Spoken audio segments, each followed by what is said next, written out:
Assalamualaikum Mas Bro, ya kembali lagi dengan kita di Fajar Daily. Dan kali ini kita bahas tentang EPS, earning per share ya. Jadi ini adalah rasio yang penting banget bagi Mas Bro yang pengen menabung saham ya. Apa sih saham yang bagus gitu ya? Saham yang bagus adalah saham yang EPS-nya itu terus naik. Apalagi kenaikannya lompat-lompat ya. Banyak gitu. Nah itu semakin bagus lagi. Semakin gede EPS, tentu aja semakin oke. Coba kita akan ulik di sini, Mas Bro, EPS dari beberapa emiten yang akan kita bahas nih ya. Oke, di sini kita lihat Ultra Jaya ya, ULTJ. Ya. Mas Bro udah pernah beli sahamnya? Di sini EPS-nya Ultra Jaya itu tahun 2018 adalah 60. Terus tahun 2019 adalah 89 dan tahun 2020 95. Dan kalau dilihat dari ini kan tahun 2021 ini hanya perkiraan ya dari RTI. Perkiraannya kemungkinan adalah 140. Karena dari awal di kuartal pertama kan udah laporan keuangan tuh si Ultra itu dapatnya 35. Nah, nanti kan ini ditambahin bagi 4 seperti itu ya. Cara hitungnya seperti itu biasanya. Kalau ini kan ditambahin doang. Ya, jadi bukan rata-rata. Kalau mau rata-rata ya dibagi 4 seperti itu. Coba kalau lihat di sini 95. Jadi istilahnya dari tahun 2018 sampai tahun 2021 EPS dari Ultra Jaya ini terus naik loh Mas Bro. Coba kita lihat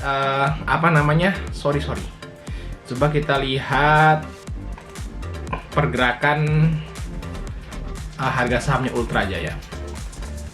LTJ. EPS-nya naik ya. ULTJ. Alah, susah banget bro. Agak ribet kalau pakai komputer nih. Nah, kita lihat pergerakan saham jadi Ultra Jaya. Nah, stagnan ya Ultra Jaya. Jadi Ultra Jaya walaupun IPS-nya tuh naik, tapi kenaikannya tipis Mas Bro. Jadi nggak terlalu berpengaruh dengan harga sahamnya. Jadi harga sahamnya main stagnan di situ aja tuh. Tuh ya kan istilahnya itu dia cuman sideways lah bahasanya. Jadi saya kurang suka saham-saham yang seperti ini. Fluktuasinya kurang oke ya, naik turunnya rata gitu. Makanya saya jarang banget bahas Ultra Jaya ini atau screening Ultra Jaya. Coba kita bandingin aja yang lain yang lebih bagus. Kita coba lihat yang IPS-nya lagi ya. Yang IPS-nya mungkin Java. Nah, Java kita lihat IPS-nya gimana. Nah, kalau Mas melihat si Java ini IPS-nya ini turun ya dari tahun 2018 sampai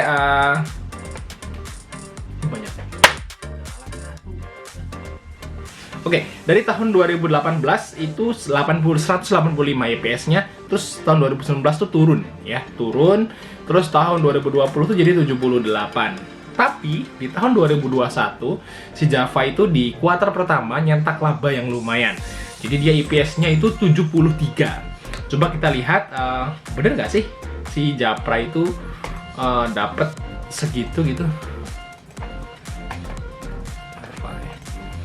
Di Ultra tadi nggak jadi ya, flat gitu sih. Coba lihat fundamentalnya di kuartal pertama. Nah ini Mas Bro ya, jadi Java itu dapat keuntungan yang luar biasa gede di tahun 2021 kuartal 1. Jadi dari ini rekor ya, sejak tahun lalu paling gede di tahun 2018 tuh 433 miliar, ini jadi 858. Istilahnya udah lebih dari 2 kali lipat kalau dibanding dengan tahun lalu. Jadi udah aja pernya turun jauh ya. Terus BBV-nya istilahnya juga masih lebih rendah dari tahun ini, tahun 2019, 2018 dan 2017 ini lebih rendah BBV-nya.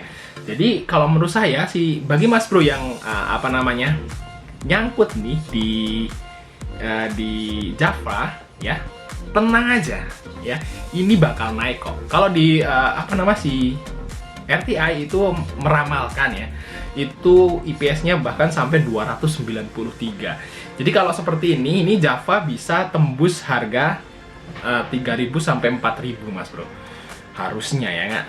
Ya kan, karena memang kenaikan dari IPS-nya itu hampir 2 kali lipat. Tapi nggak tahu juga ya, karena di kuartal kedua ini Corona ya, PPKM Mikro Nah, ini kemungkinan juga akan tergerus, tapi saya yakin tetap naik untuk IPS-nya kalau untuk Japra ini. Jadi kalau waktu itu saya kan nyangkutin Japra. Jadi saya lihat kuartal pertama itu kok bagus banget, malah saya tambah muatan gitu Mas. Dan bener aja kemarin naik ya, bentar lagi kejemput.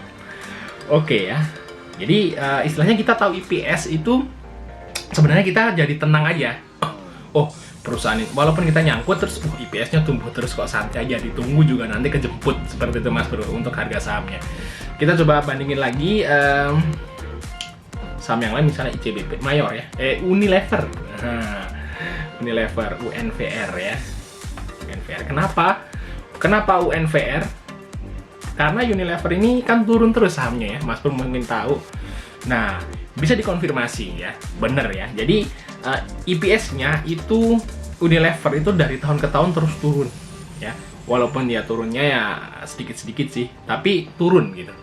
Jadi pantas saja harga sahamnya turun. Dan kalau kita lihat untuk debt-nya atau hutangnya itu juga banyak.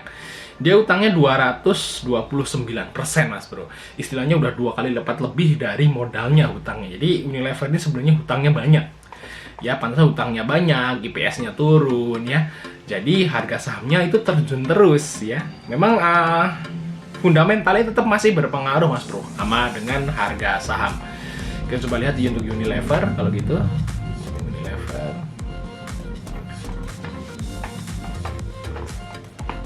Nah, ini ya Unilever. Nah, ini kan sahamnya kan anjlok terus toh. Tuh, lihat. Nah, sejak tahun berapa ini? Dari sini nih.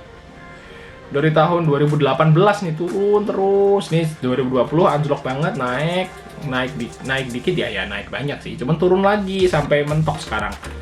Sekarang udah paling rendah. Sekarang juga sempat naik di sini ya. Wih, seneng naik, besoknya turun lagi. Ya gitulah, karena memang IPS si Unilever ini turun. Jadi kalau misalnya saya nih Mas Bro mau nyimpen dalam jangka panjang, saya udah jelas nggak mau beli Unilever. Udah jelas nggak mau, karena IPS-nya semakin turun dan harga sahamnya downtrend terus. Jadi kalau disimpan dengan jangka panjang itu justru malah rugi Unilever ini Mas Bro. Ya kan? Rugi kan? Wah, nggak ada naik-naiknya. Coba kita lihat untuk yang lain. Ya bandingin aja IPS gitu. Misalnya Telkom lah yang terkenal aja, yang terkenal aja ya Mas Bro. Oke, IPS Telkom. Nah, Telkom ini tumbuh loh Mas Bro. Kalau Mas Bro lihat di sini 182, 188. Tahun 2020 malah naik jadi 210, dan di tahun 2021 karena ada desas-desus 4G mungkin ya. Ya, mungkin si Telkom ini untungnya semakin gede dan diperkirakan 243. Jadi kalau misalnya tahun 2020 coba harga sahamnya berapa? Aduh, keliru lagi bro. Kalau pakai laptop tuh agak lupa. TLKM, kita coba lihat tuh Telkom dan kita lihat di fundamentalnya apakah, nah ini Mas Bro ya, net profitnya naik dari 5,8 triliun jadi 6 triliun ya, pendapatan dari Telkom, dan sekarang PBV-nya 2,38 kali. Istilahnya PBV Telkom yang sekarang ini adalah termurah dalam sejarah 5 tahun ke belakang. Jadi bagi Mas Bro yang istilahnya beli Telkom sekarang, wah enak banget. Punya duit beli Telkom, semuanya beli. Tunggu aja Mas Bro, naik pasti. Insya Allah naik, ya bukan pasti juga, tapi tetap akan naik Mas Bro. Ini udah yang terendah. Oke, kenapa ya? IPS-nya terus naik, pendapatan net profit naik ya tentu aja. Terus PBV juga paling rendah selama 5 tahun terakhir. PER-nya juga semakin kecil tentunya ya. Terus ada Telkom itu mau dapat 4G pertama kali. Ya kok 4G, 5G pertama kali. Jadi istilahnya Telkom ini mungkin aja kalau misalnya 2020 itu net profit kan lebih kecil tuh. Ya kan 5 triliun itu 3160, dan di tahun 2021 mungkin di akhir tahun ini bisa tembus sampai 4.000 kalau perkiraan saya Mas Bro. Ya bisa sampai 4.000, bisa tembus 4.000 lebih nanti ya untuk harga Telkom ini nanti di akhir tahun. Dan sekarang memang lagi di posisi buy Telkom. Bagi Mas Bro yang punya duit, yang pengen diinvestasikan di saham apa bingung, Telkom bisa jadi pertimbangan ya Mas Bro. Harganya lagi murah kalau menurut saya sekarang Telkom. Tinggal sabar nunggu sampai akhir tahun, sampai harga 4.000 Mas Bro jual ya. Oke, kita coba lihat lagi yang lain. IPS-nya ternyata Telkom terus tumbuh ya, Unilever terus turun ya. Kita coba lihat yang non syariah deh, HMSP. MSP itu juga turun terus ya untuk sahamnya ya. Kalau yang dibahas teman-teman itu, coba kita lihat untuk ini ya, IPS-nya. Nah, IPS-nya itu turun terus ya. Ya enggak juga sih. Ini tahun 2018 tuh 116, terus jadi 119, terus tahun 2020 72. Dan 74 ya, 74. Terus di tahun 2021 naik tipis, tapi turunnya jauh loh. Dulu tuh kayaknya IPS HMSP itu katanya itu 200-an dulu itu, yang udah main lama ya.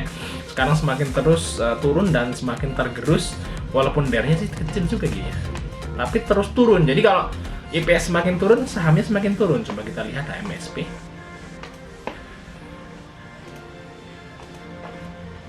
HMSP. Nah, oke.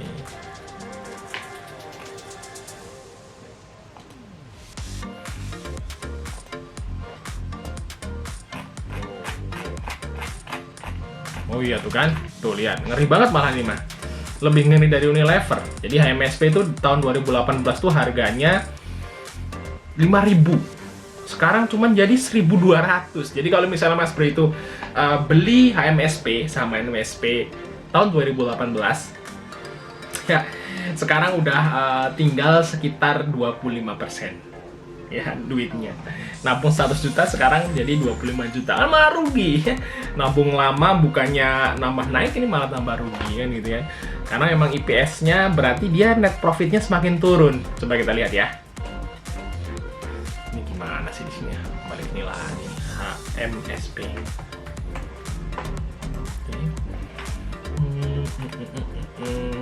Kita coba lihat net profit dan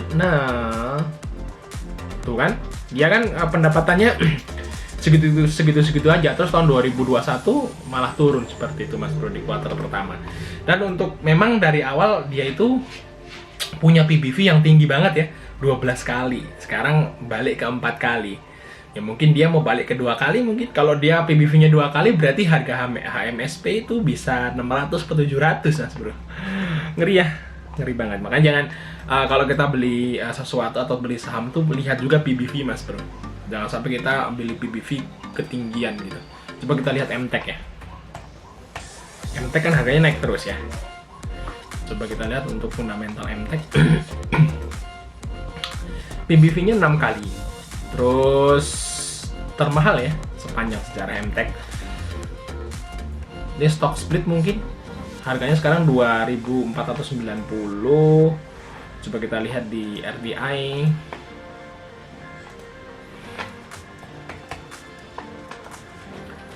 MTEK itu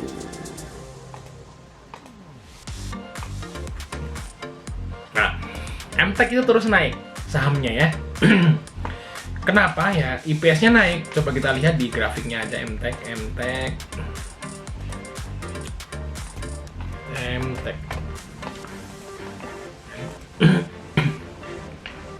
Nah ini kan, kalau Mas melihat untuk harga saham MTEK itu dari tahun Juli 2020 lah ya, terus naik ya. Posisinya gila katanya, naiknya banyak banget. Mungkin di sini stock split si MTEK, saya nggak tahu, orang mungkin saya belum gabung ke bursa saham waktu itu. Kita lihat di sini sahamnya memang gila-gilaan naiknya MTEK. Tentu aja. Kenapa? Tahun 2020 itu IPS-nya plus. Jadi bisa dibilang MTEK ini adalah turn around stock, dari rugi ke laba. Nah, ini lebih bagus ya daripada yang laba tapi labanya turun. Kalau investor ya Mas Bro, kalau investor itu daripada beli saham yang mahal udah dapat IPS, udah dapat istilahnya nanti dapat dividen nih kan gitu kan. IPS-nya itu ada tapi setiap tahun turun, kayak Unilever tadi ya, setiap tahun turun IPS-nya ya. Tentu aja nanti harga sahamnya kan bisa aja turun. Terus kalau MTEK ini ya, tadinya minus 37, minus 46, terus jadi minus 27. Sekarang tahun 2020 itu malah plus 36. 36 ya. Terus perkiraan tahun 2021 kan belum ketahuan ya. Ini katanya 7 katanya ya. Tapi kita belum tahu juga karena memang awalnya dia minus ya. Terus plus di kuartal 3 dan kuartal 4. Pantasan aja di bulan Juli ya, itu MTEK sahamnya terbang. Pas lihat EPS-nya itu jadi 12 ya. Wih, tahun kuartal terakhir di 2020 EPS-nya 28. Langsung sahamnya terbang. Bum gitu kan. Nah, memang iya. Jadi kalau saham yang dilihat EPS-nya semakin naik itu lebih diminati oleh investor, Mas Bro. Jadi si Unilever ini kan semakin ditinggal investor ya, jadi harganya semakin turun ya karena EPS-nya dia terus turun. Nah ini kan, wah lihat nggak? Nih kan dari sini nih tahun 2020 nih ya, gitu ya. Nah kemungkinan kalau misalnya si MTEK ini EPS-nya naik lagi di kuartal kedua, harga sahamnya bisa terbang lebih tinggi lagi. Seperti itu Mas Bro ya, cara ngelihat EPS. Ya mungkin sekian informasi dari kita, Mas Bro. Jangan lupa untuk like dan subscribe sampai